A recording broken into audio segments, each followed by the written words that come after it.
अलग अलग फिरकाओं में अलग अलग नेताओं की गुलामी कर रहे हैं। वो ये समझ ही नहीं पाए कि बहुत एक बड़ी ताकत है। न 2 दिन में ये सब साफ हो जाएगा। नीतीश सरकार भाग जाएंगे, सरकार उनकी गिर जाएगी और सरकार उनकी हरा दी जाएगी। बिहार में चुनाव है। मैं दावे के साथ कह रहा हूँ कि जितने बौद्ध धरना प्रदर्शन कर रहे हैं, अगर ये बिहार में निकल पड़े तो सरकार बदल जाए।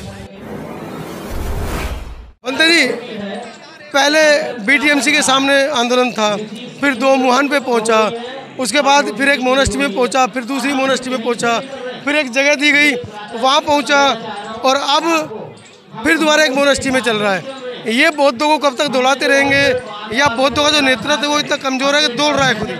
देखिए, बौद्ध अगर इकट्ठे हो जाएं तो मुझे नहीं लगता है कि 2 दिन लगेंगे बोधगया मुक्त हो जाएगा। अभी वो अलग अलग जातियों में अलग अलग फिरकाओं में अलग अलग नेताओं की गुलामी कर रहे हैं। वो ये समझ ही नहीं पाए कि बौद्ध एक बड़ी ताकत है। न 2 दिन में ये सब साफ हो जाएगा। नीतीश सरकार भाग जाएंगे, सरकार उनकी गिर जाएगी और सरकार उनकी हरा दी जाएगी। बिहार में चुनाव है। मैं दावे के साथ कह रहा हूँ कि जितने बौद्ध धरना प्रदर्शन कर रहे हैं, अगर ये बिहार में निकल पड़े तो सरकार बदल जाए, मुख्यमंत्री घुटना टेक देगा। लेकिन चूंकि अलग अलग गुटों में अलग अलग संगठनों में समाज बटा है, पहले जातियों में बटा था, जातियों में गर्व करता था, अब वो अलग अलग संगठनों पे गर्व करता है, अभिमान घमंड में जी रहा है। ये इसका परिणाम है कि चुल्लू भर ब्राह्मण देश पर कब्जा करके बैठे हैं और हमारा बोधगया भी कब्जे में है उनके।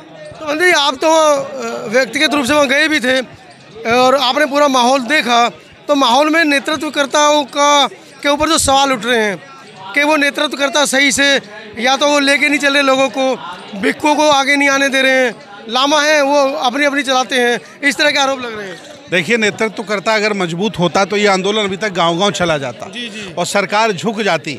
मैंने 2012 में जो नागार्जुन सुरेश ससाई जी ने याचिका डाली थी, उस याचिका का मैं सहयाचिकी हूँ और महमूद पराचा पूरी टीम हमारे वकील हैं।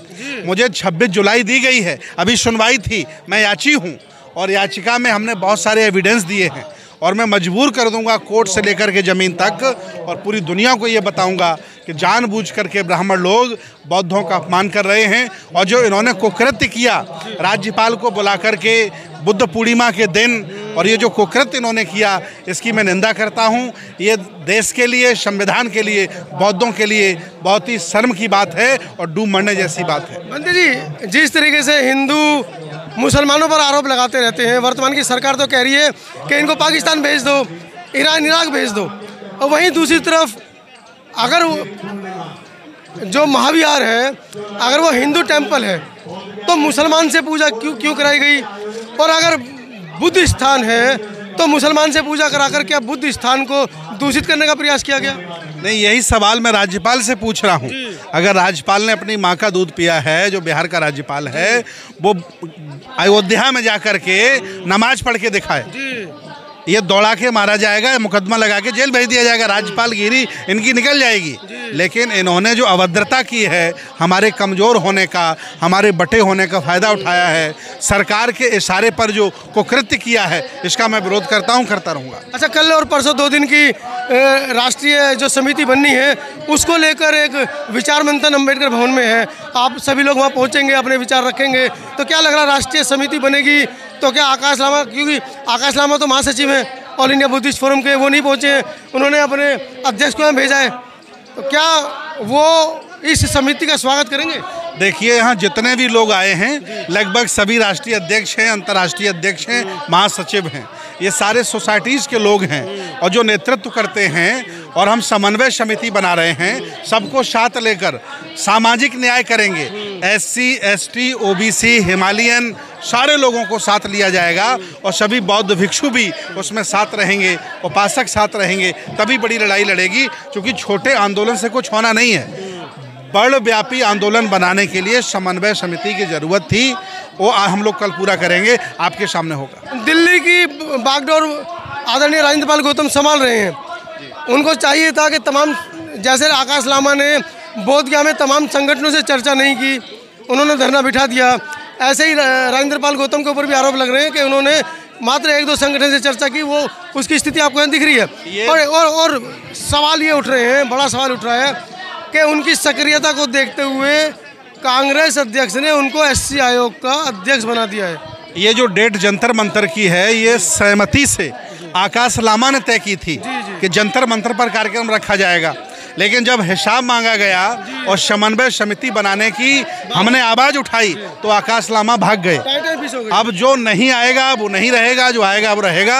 ये लड़ाई आकाश लामा और हमारी नहीं है, ये विरासत बचाने की लड़ाई है और हम सब लोग मिलकर लड़ेंगे। बंदे जी, उनका कहना है कि मैंने इस आंदोलन को जीवित किया, जबकि आपने स्वयं दिल्ली में 2005 में, 2007 में, 2009 में और 2015 में भी आंदोलन हुआ है और बड़े स्तर पर आंदोलन हुआ है। दिल्ली पुलिस ने सहयोग किया है, वो कह रहे हैं मैंने शुरू किया है। 2 साल पहले आकाश लामा को कोई जानता नहीं, 6 महीने पहले कोई नहीं जानता था। मैं बौद्ध भिक्षु सुमित रतन आपसे कह रहा हूँ कि मैं 27 साल से बौद्ध भिक्षु हूँ। ऐसा कौन सा राज्य है, ऐसा कौन सा अम्बेडकरवादी बुद्ध जो हमें नहीं जानता है। पूरे देश की विरासतों के वीडियो हम बनाते हैं, आपको दिखाते हैं। किसान आंदोलन में हम रहे, इस आंदोलन में भी हम हैं, लेकिन ना हम डरे, न झुके, न जमीर बेचा और आज भी आपके साथ खड़े हैं, कल भी अम्बेडकरवाद के साथ खड़े रहेंगे। धन्यवाद। तो चलते चलते देश के अम्बेडकरवादियों से, बुद्धवादियों से, बाबा साहब के मानने वालों से क्या अपील करना चाहेंगे? मेरी अपील है कि लड़ाई वाजिब है। जानबूझ करके ये हिंदू अपने आप को कहने वाले ब्राह्मण बौद्धों के हक अधिकारों का हनन कर रहे हैं। आओ हम साथ आते हैं और मिलकर अपनी विरासत को छीनते हैं और सामाजिक, राजनीतिक, धार्मिक क्षेत्रों में भी उन्नति कर इस देश पर कब्जा करते हैं। धन्यवाद। आप भिक्षु सुमित रतन जी और खुले स्पष्ट शब्दों में जैसा कि उन्होंने कहा है कि अब हम इस देश के अंदर ब्राह्मणीकल या जो मनुवादी व्यवस्था है उसको बर्दाश्त नहीं करेंगे। या तो आप समता समानता का भाव रख के एक हो जाए, नहीं तो आपको सीधा करना भी इस बहुजन समाज को आता है। पूरी वीडियो के बारे में आपकी क्या राय है कमेंट सेक्शन में ज़रूर लिखें।